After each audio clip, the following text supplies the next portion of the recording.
Os Filhos do Trovão. A lenda de origem dos Tárias. Os Tárias eram uma tribo do rio Uapés, situado no Amazonas. A palavra Tária deriva de trovão.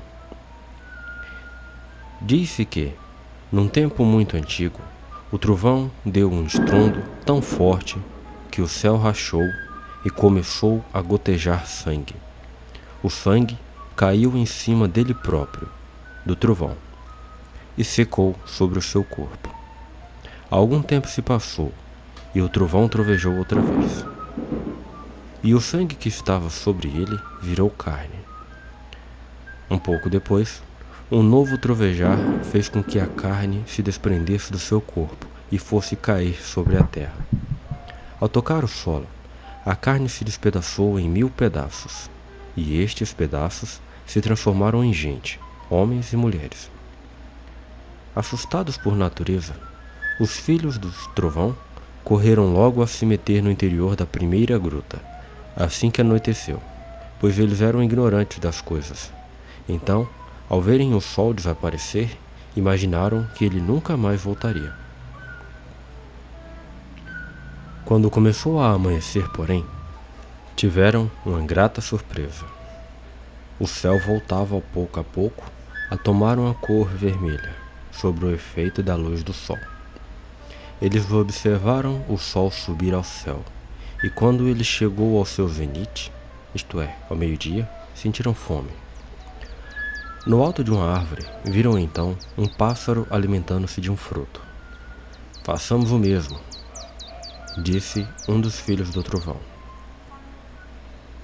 Os Tárias subiram na mesma árvore e foram comer dos mesmos frutos com os quais a ave se alimentava. Empanturraram-se até a noite voltar, quando todos, assaltados novamente pelo medo, foram se meter novamente no interior da gruta. No dia seguinte, bem cedo, subiram outra vez na árvore para saciar a fome. Debaixo dela surgiram 2 cervos, macho e fêmea, que também começaram a se alimentar dos frutos que caíam. Dali a pouco, um dos cervos montou sobre o outro, e os 2 esqueceram-se de tudo o mais.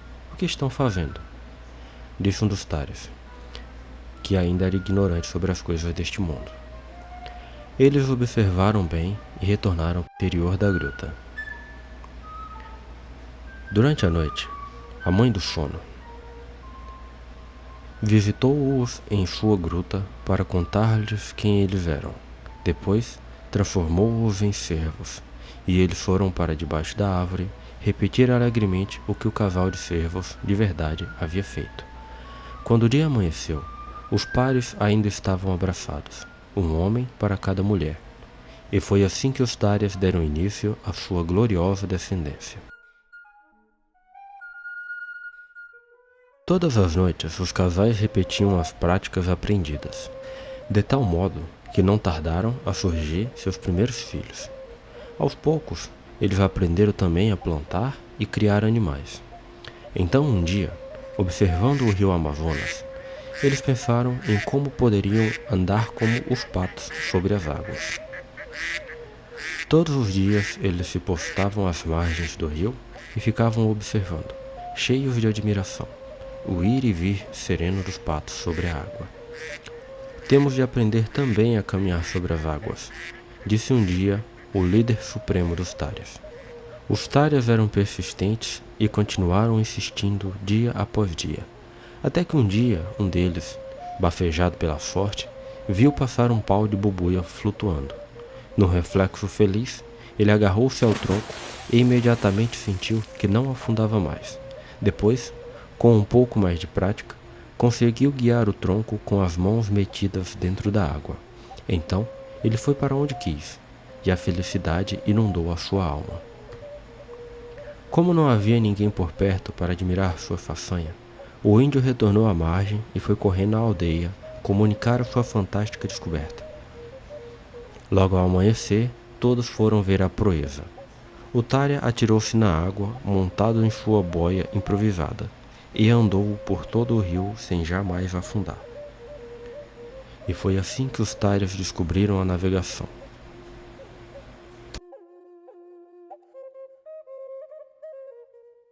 Depois de terem aprendido a construir uma jangada, os Tarios lançaram-se ansiosamente ao rio. Não se sabe ao certo se foi apenas uma ou se foram mais jangadas, mas o certo é que vários indígenas tomaram parte nesta expedição. Consigo levaram um farnel de viagem. Quando os expedicionários partiram, tudo foi alegria. Porém, quando a última mancha de terra sumiu, eles engoliram em seco. A terra sumiu, disse um dos índios, vagamente alarmado. O chefe da expedição, porém, não quis voltar. Adiante, disse ele, apontando o horizonte plano das águas. Então, a coragem retornou aos seus corações, e eles seguiram alegres e confiantes até a noite estrelada desabar subitamente ao seu redor, como uma cortina negra cheia de furos. Desta vez, o ânimo de todos caiu assustadoramente. Alguém sabe dizer onde estamos? Perguntou o chefe Tária, lutando para dar um tom sereno à sua voz. Naturalmente que, naqueles primórdios de navegação, ainda não havia passado pela cabeça de ninguém dividir as tarefas, atribuindo a alguém a função de guia ou piloto.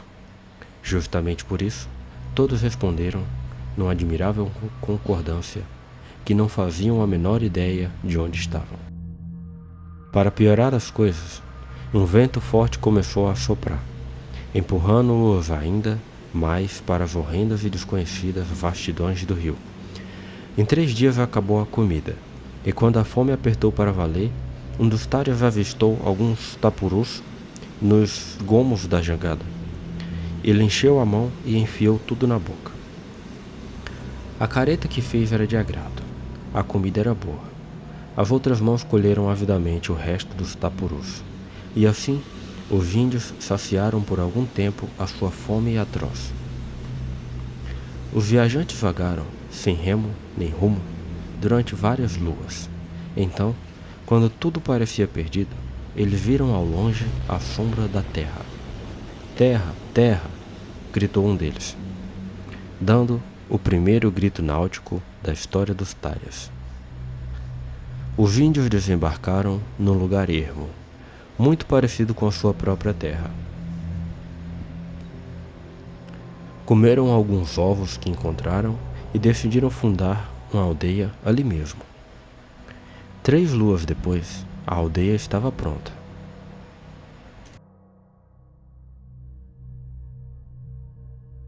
O chefe da primeira expedição náutica dos Tárias chamava-se originalmente Ucaiari, passando depois a ser conhecido por Buopé.